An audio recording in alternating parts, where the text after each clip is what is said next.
The national dialogue is facing the rocks with cost of living and VAT on fuel among the demands that could stall Azimio-Kenya Kwanza talks. NARC Kenya leader Martha Karua has threatened a return to the streets should the bipartisan talks fail to address the priorities of Kenyans. Azimio leaders issued a raft of demands to the National Dialogue Committee, with the cost of living and reconstitution of IEBC ranking high in the list of irreducible minimums. Safin Acheng-Oma now reports. Should the talks fail, as they are looking, they are failing. Yes. We shall not forgo our rights. We shall go back to the streets if necessary. Yes. It was these remarks by NARC Kenya party leader Martha Karua that hinted at a possibility of a collapse of the bipartisan talks of the National Dialogue Committee.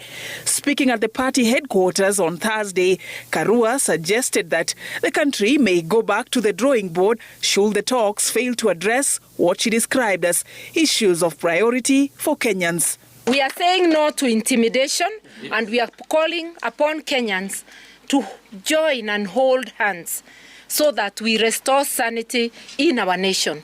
Karua is pushing for the removal of the additional 8% tax on fuel as one of the urgent strategies to tame the skyrocketing cost of living. Karua claims that the taxes have been turned into a money-making venture for the corrupt, challenging Kenyans to tame this vice by electing leaders with high levels of integrity. In management of public affairs, we are employing people whose track record is well known. Corruption, land grabbing. We are giving a blank check. The suffering today, we must ask ourselves, when did the rain start beating us? Speaking separately, Azimio leader Raila Odinga issued a raft of demands to the National Dialogue Committee, with the cost of living ranking high in his list of irreducible minimums. Tumesema gharama ya maisha mpaka irudi chini. Hiyo ni moja ya masharti ya mazungumzo yetu. Ingine ni kuundwa kwa tume ya uchaguzi.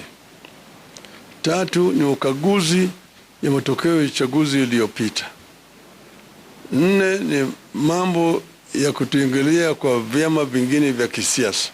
Azimio also wants the VAT on petroleum products to be reduced from the current 16% to 8%, hinting that the fate of the bipartisan talks is now pegged on whether their concerns will be amicably addressed. Tumesema kama hawezi kukubali yale, hiyo tunasema hakuna mazungumzo.